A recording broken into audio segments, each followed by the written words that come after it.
Okay, good evening. I would like to first just say hello and welcome. My name is Casey Schurz. I'm the building principal at Pleasant Run Elementary. I want to thank all of you guys for being here for our Founders Day concert, or Founders Evening concert, a celebration of Black History Month. So we had a rehearsal today, which was fantastic. The kids did a great job, so I'm looking forward again to another great evening performance. But again, I want to thank you guys for taking the time to support your sons and daughters. It means a ton to them, as much as obviously you see them on a daily basis, but it means a ton to them to know that you guys are here supporting them, and it means a lot to us working in the building with them every day that you guys are here. So thank you. I want to thank Ms. Case. She's put a lot of hard work in with the students and getting this performance ready. We have some special guests with the 5th grade. They're going to be doing some things. But again, I want to thank Ms. Case for all of her hard work, and I'm going to go ahead and turn it over to her for the evening's performance. Thanks again. Good evening. So I am Mrs. Case. I am new to the district this year, which is pretty exciting for me to be in such a lovely district. And this has been my first experience working with just 4th and 5th grade. This is my 9th year teaching, so I'm not new to teaching, just new to Pleasant Run. And I have had a great pleasure working with these students. It has been completely wonderful. And so we have worked a lot throughout January and February, and even though we have made great success, I only get to see these students once a week. And so it has been tremendous trying to work around the holidays and the snow days, although we all love snow days, I will not complain. But they have worked really hard to make sure that they know the words, they know the rhythms, they know the pitches, and they are able to sing together. So my hat's off to you guys. You've done a great job. So sit back and enjoy. We have, yes.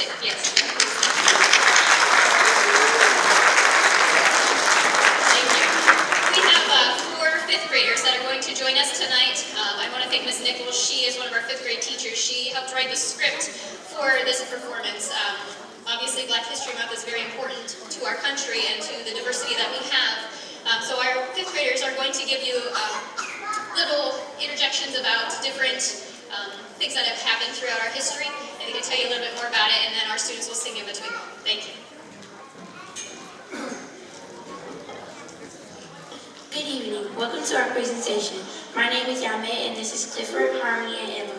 We are 5th graders who have been learning about slavery, the Underground Railroad, and civil rights. Tonight, we would like to share with you what we have learned about some amazing freedom fighters. We will begin with some of the heroes of the Underground Railroad, but first, let us explain to you what the Underground Railroad is.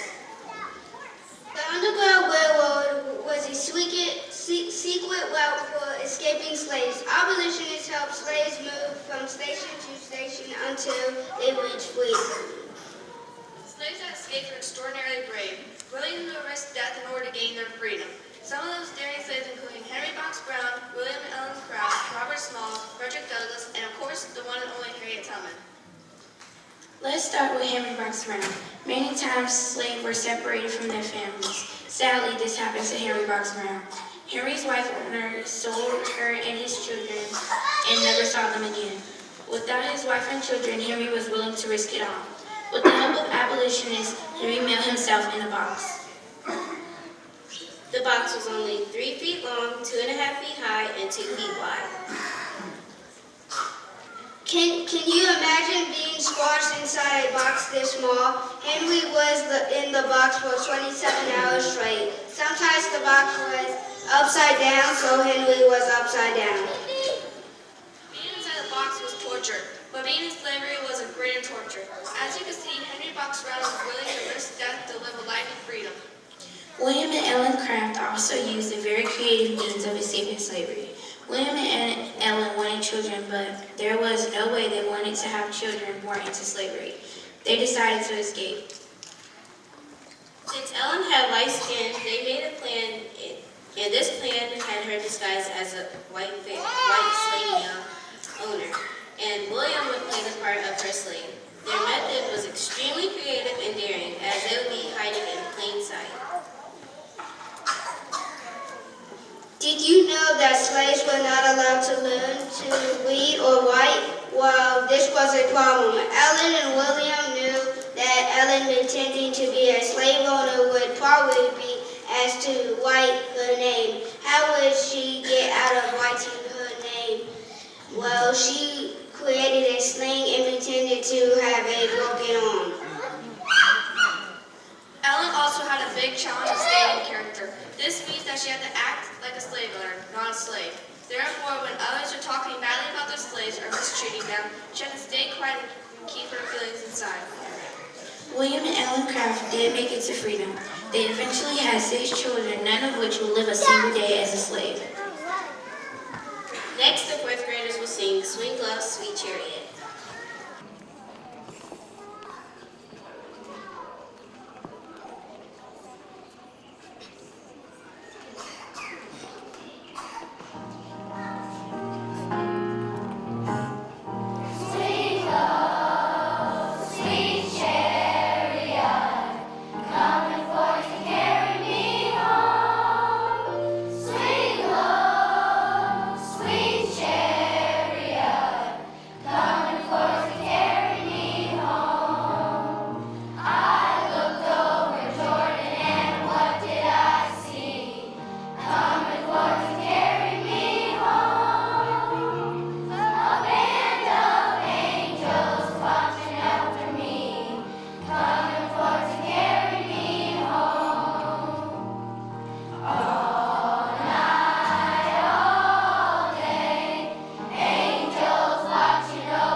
Was a slave who was born in South Carolina. He was hired out by his owner. He learned how to sail a ship. He was put to work aboard the Planter, which was a ship sailed by the Confederacy. This is not the side of the war that Robert wanted to fight for. Robert Smalls had a very risky and daring plan of escape. He would board and hide his family on the Planter, a Confederate ship that he worked on, and the sail ship right out of Confederate waters and into Union waters. First, he had to get past 4 Confederate checkpoints without anyone knowing that he, Robert Smalls, a slave, was sailing the ship, not Captain Relyea. Robert Smalls passed all 4 checkpoints safely and then sailed the Planter into Union-controlled water. What do you think the UN could have done? Remember, an enemy ship is coming towards them. Robert Smalls called out that he was delivering a Confederate ship and Confederate supplies to Uncle Abraham Lincoln. The Union was surprised and pleased. Robert sailed himself, his family, and the slave crew right to freedom. The Confederacy was very embarrassed and angry that one of their ships is gone, and so is their crew. How could they have let it happen? Later, President Abraham Lincoln invited Robert Smalls to the White House. He asked him, "Why did you do it?" Robert Smalls answered very simply, "Freedom." After the Union defeated the Confederacy in the Civil War, Robert became involved in politics. He was a founding member of the Republican Party in South Carolina, where he served as a representative in the Senate of the state, and he also served the United States House of Representatives.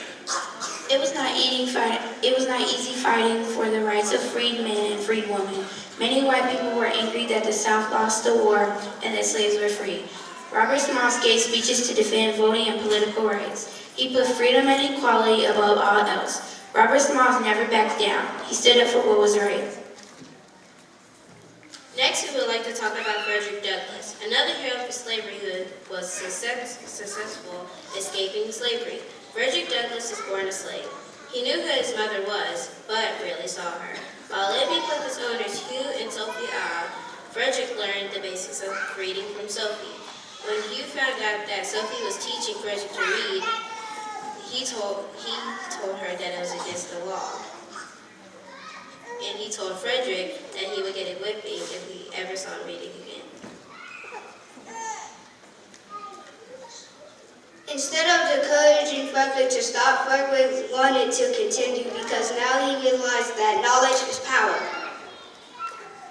Frederick had a difficult time as a slave. At one point, Frederick was sent to work for a slave breaker, Edric Covey, who beat him at least once a week. Finally, Frederick had enough. He stood up for himself and beat Edward Covey. Covey never beat him again, and Frederick now felt like a man. While working among the freed men at the docks, Frederick planned his escape. He borrowed a sailor's uniform and the free papers of free men. If anyone looked closely at the papers, they would notice that the description of the free men did not match Frederick. The train conductor never looked closely at Frederick's papers, and Frederick made it to freedom. He married and had 5 children with his wife Annie Douglas. Frederick became a very famous abolitionist. He spoke about his experience as a slave. He also spoke out for women's rights. Frederick even spoke to former President Abraham Lincoln in the White House. Next, the 4th graders will sing Follow the Drinking Gourd.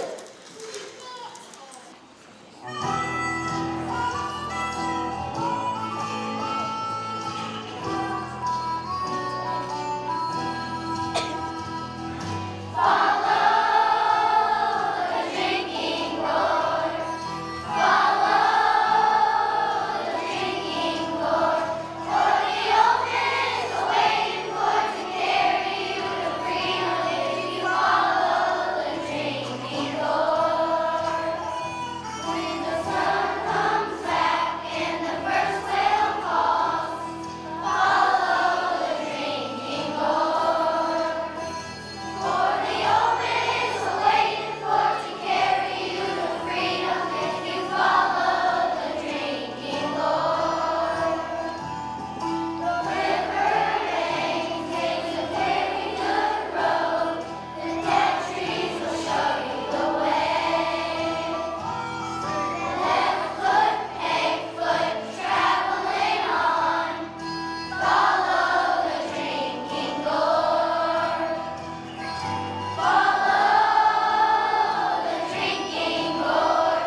In fact, Harriet Tubman led about 300 slaves to freedom, including her elderly parents. Let's go back and talk about how Harriet's life began. Harriet was born a slave, and at the age of only 6, she was sent to work for Mr. and Mrs. Cook. Can you imagine being sent away from your family at the age of 6 and having to work for strangers? Can you remember what you were like in kindergarten and first grade? That is how old Harriet was when she was sent from her family to go work for strangers.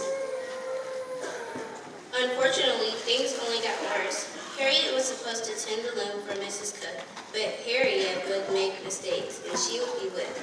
Then she was sent to Mr. Cook, where she would wade into the water and get muskrats out of traps. Harriet got really sick. Then Harriet was sent to live with Miss Susan, where it was Harriet's responsibility to watch Miss Susan's baby at night. If the baby cried and woke Miss Susan, Harriet would be whipped. Now, tell me, how was the baby crying at night Harriet's fault? Later, when Harriet was older, she had a terrible injury. She protected a runaway slave. The overseer became angry and threw a 2-pound weight. The weight hit Harriet in the forehead. She was not expected to live. Well, Harriet did live, but she would suffer from headaches and sleeping spells for the rest of her life. When she learned that she might be sold, she knew it was time to run. Meanwhile, she was married to a free man, John Tubman. Harriet told John of her dreams of freedom. Not only did John not want to escape with her, John told her that if she tried to escape, he would tell her owner. What a betrayal. At that point, Harriet learned that to fear her husband and not share her dream. Harriet was escaped on her own. After escaping, she worked in the north, saving money until she could make a trip back into the danger to rescue others. She continued despite huge rewards for her capture, dead or alive. She made 19 dangerous rescue trips over 10 years, rescuing over 300 slaves from the southern states, including many members of her family. She never lost a passenger. Was Harriet's story over? No. Harriet also worked as a nurse during the Civil War and spied for the Union Army. Harriet even purchased a home and opened it to early poor people to live for free. What a caring, unselfish, and generous person Harriet was. Now the 4th graders will sing Lift Every Voice and Sing.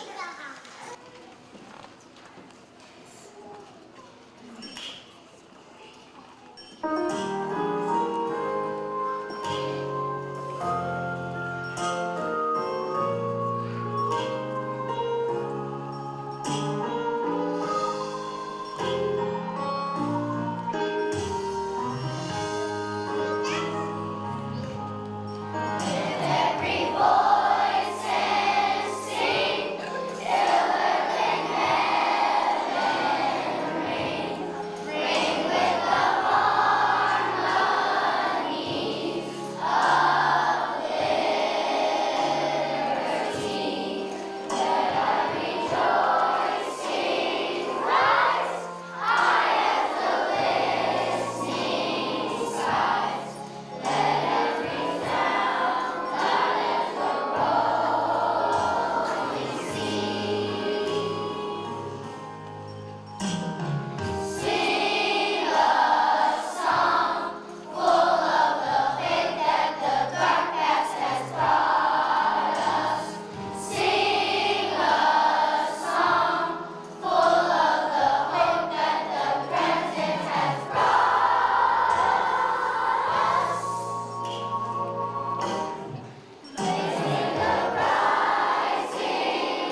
over with the 13th Amendment to the Constitution, do you think things were suddenly easy for African Americans? No. Life was very, very difficult. Most slaves were without education, money, training, and resources.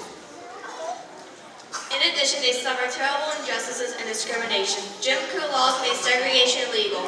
This means that black and white people were kept separate from one another, and separate was not equal. Nearly 100 years after slavery ended, discrimination was still a huge problem. It was time for some new heroes. In 1954, Thurgood Marshall argued for integrated schools. He stated that separate but equal was actually unequal. The Brown versus Board of Education case was a combination of 5 court cases in which to determine if school segregation would continue in the United States. In 1954, the United States Supreme Court voted that school segregation was illegal and that children should not be separated into different schools based on their race. This brings us to Ruby Bridges. When Ruby Bridges was a kindergartner, she attended an all-black school in New Orleans. She took a test. Ruby did really well, and she was chosen to integrate William Friends Public School, ordinarily a school for white children only. Integrate means to come together. This means that Ruby would be one of the only black children in the enter of a previously all-white school. Ruby Bridges entered school after passing through an angry crowd of protesters. She had to be protected by a U.S. Marshal. Imagine a first grader walking through a crowd of angry people screaming at her and threatening her. Ruby Bridges was in a class all by herself, as many white parents refused to allow their children to be educated alongside Ruby. Ruby had a wonderful teacher named Miss Henry, who loved Ruby very much. Ruby Bridges did not realize that at that time her actions were important. She did not realize she was making history. She would pave the way from school to integration. Unfortunately, Ruby and her family had suffered along the way. We thank Ruby Bridges and her family for helping us come together as people.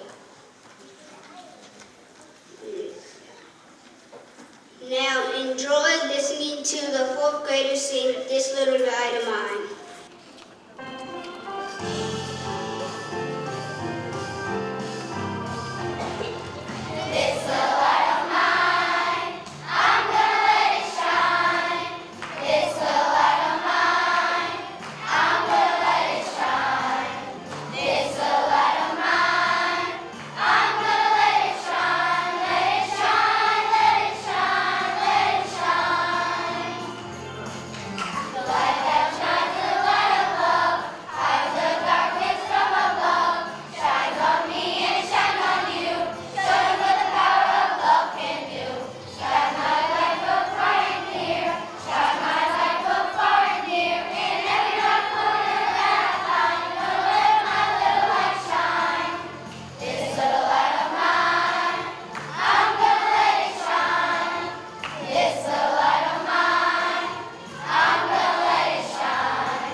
Rosa Parks was a seamstress in Montgomery, Alabama.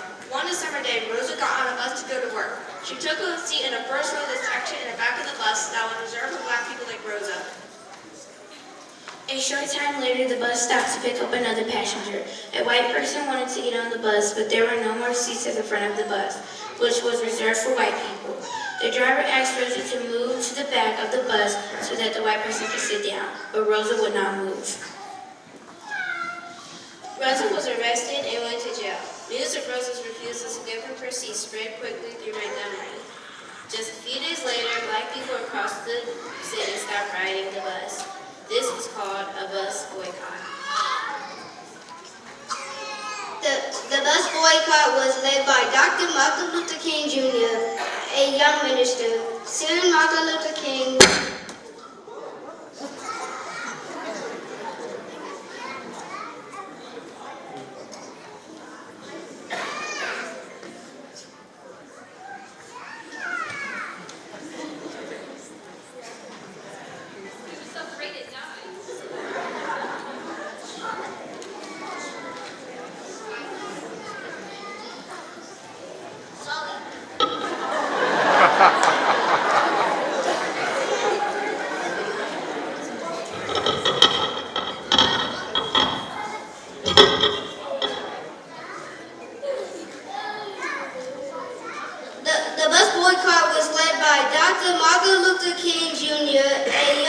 protesters. Soon Martin Luther King would be the face of the civil rights movement. With his leadership, black people would walk to the work instead of riding the bus. The bus campaign lost lots of money because only white people rode the bus. Black people in Montgomery walked to work for almost a year. The bus companies were losing money. Finally, the rules were changed. The new rule was that black people sit in any seat on the bus. Black people in Montgomery had Rosa to thank for changing the law and giving black people the right to sit anywhere they choose on the bus. Dr. Martin Luther King Jr. was a man of courage and dignity. Martin Luther King was born on January 15, 1929 in Atlanta, Georgia. Martin was an outstanding student and skipped grades in elementary school and high school. Martin entered Morehouse College when he was only 15 years old.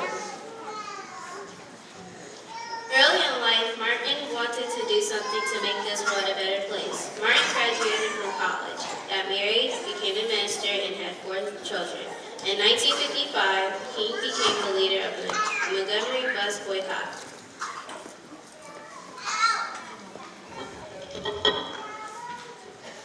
He continued to give speeches and participate in the non-violent protests against unequal. He gave the most famous speech, I Have a Dream speech. Dr. King was awarded the Nobel Peace Prize in 1964.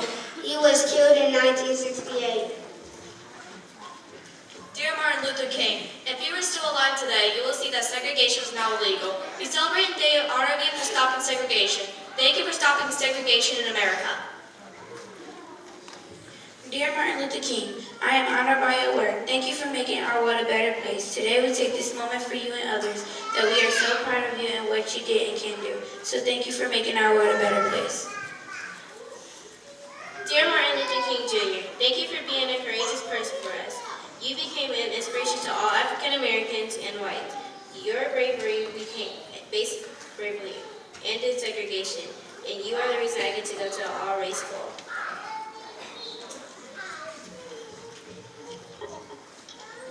Dear Martin Luther King, I would like to say that black people and white people get along together. Today, your children could go to school with and play with anyone they want.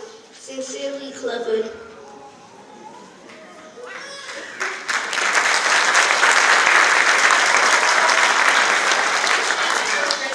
I'd like to teach you all to sing.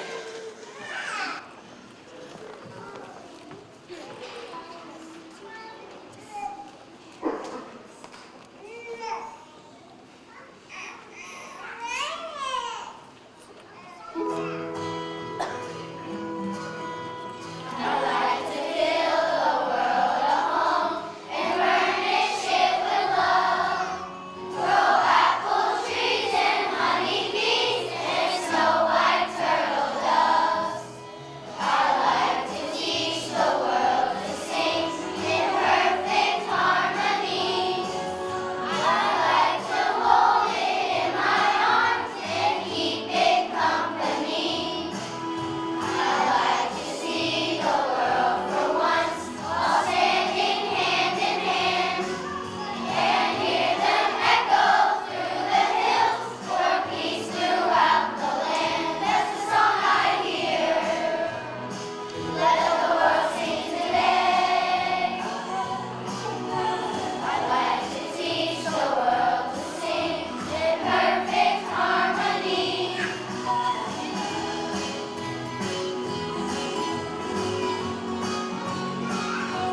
to remember that Rosa Parks, Henry Box Brown, Frederick Douglass, Dr. Martin Luther King, and William and Ellen Craft were all great and courageous people. What I would like you to remember, if it weren't for all the greatest heroes, we would not be able to see each other.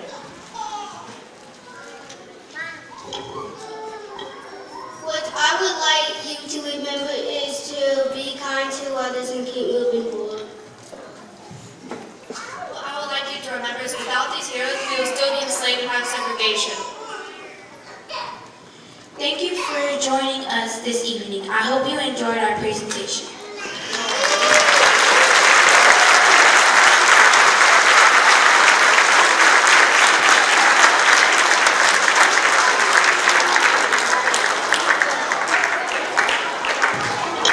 Okay, before you go, on the back of your program, so I'll turn the lights on so you can see.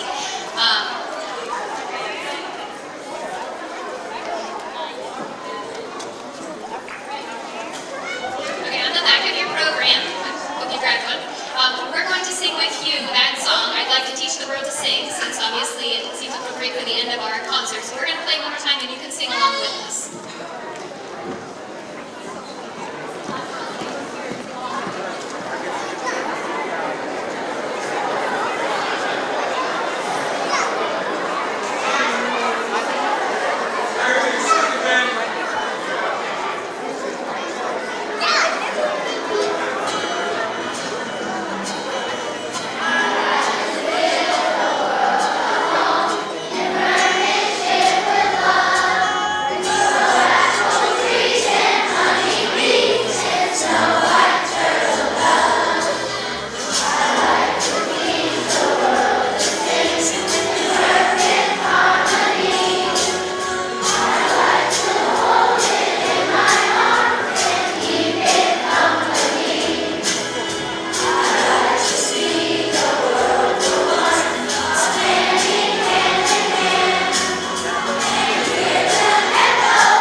Waycross.tv. You can watch it, or it does end up on YouTube.